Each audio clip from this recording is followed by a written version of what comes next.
Hey guys, it's your girl Princess Bond. I didn't say it the way I usually say it because I'm kind of emotional right now.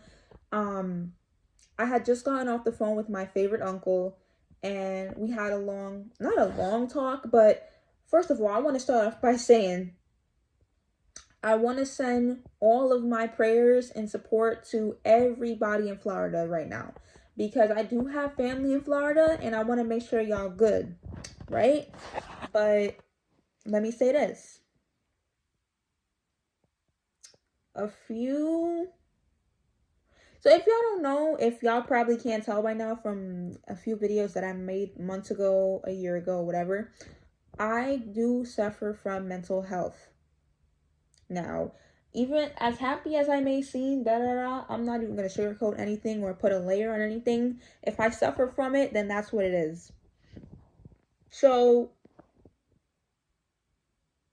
I don't know if I want to put y'all in my business like that, but just last month I was actually in a psych ward because y'all know I'm 18, right? So they put me in the adult unit. So I was actually in a psych ward for 2 weeks and they didn't keep me there longer. The longest that you could have stayed in that hospital would be 6 months. They didn't keep me there for any longer because I wasn't giving off any signs that after maybe one argument, I wasn't giving off any signs. No hyperactivity, no arguments, no fights, no screaming, no hallucinations, none of that. I wasn't giving off any signs that I needed to be there longer. So they let me out after 2 weeks. But the problem is I am not comfortable living with my mom or my brother or my grandmother or my aunt. I'm not comfortable with my immediate family because of the way that they treat me. Let me take off my glasses before I start crying.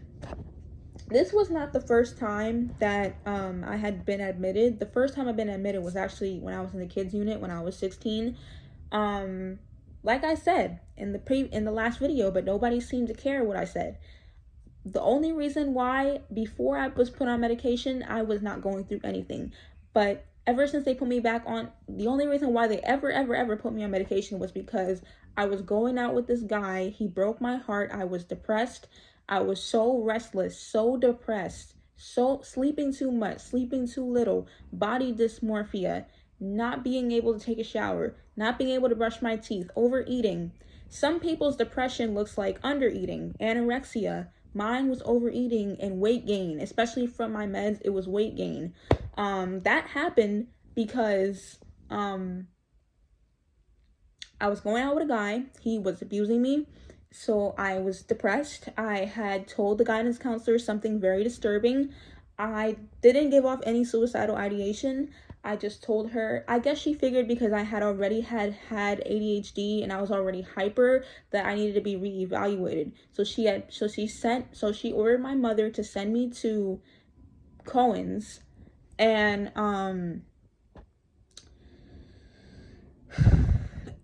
after that I had lied to the doctor and told him that I was hearing things and I had seen things because I was so desperate to get help. And not only that, I thought that getting help was the way to go. So I was desperate to get help. So I told the doctor that I was hearing things and I was seeing things. And he had put me on Risperidol, and that was the first medication I was on. All the medications I've been on was Risperidol. Then it was Invega. Then it was lithium, Lamotrigine. Then it was a medication that treats seizures because I was having side effects from the medication. It was making me sick. And now I'm on Abilify, but I'm not going to be taking it for a while. I'm going to take myself off of it soon. But I just need it right now because I've been having so many depressive and crying episodes because of my mom. So I need it right now.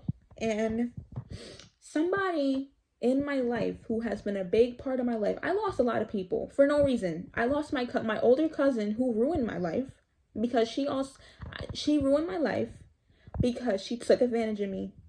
I don't want to tell you what happened with that, but it's different from it's a whole nother story. So my older cousin had taken advantage of me. She left me for no reason. Then and she was another one who I had relied on because I had nobody. Everybody left. The only person who stayed was Divine Divinity. And you guys are gonna hear her name a lot throughout my channel because she never left me. She never left me. She looks at me as like her own teenage kid. I'm 18. She looks at me like her own teenage kid. I started my YouTube channel when I was like 16. I'm 18 now. She looks at me as like her own daughter, like her own. She sees a lot of herself in me. And it's what's so crazy is that she knows another girl who's around my age who takes medication. She goes to the same things.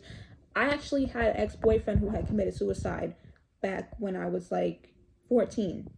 He was like 20, I was like 14, and he had committed suicide.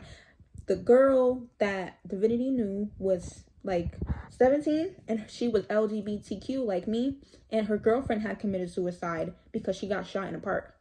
Now y'all could look that up. It happened in Massachusetts. This shit is so real. Like, I'm just crying for help. I need somebody to talk to. And if I should, I need to get more help. Because there is no reason as to why I keep going on the internet looking for sympathy and empathy when I should just be writing in a journal. Why is it that I don't even want to type on my phone? Why is it that I gotta put this out there on the internet for everybody to see and for it to happen forever? Never get this video back. Why?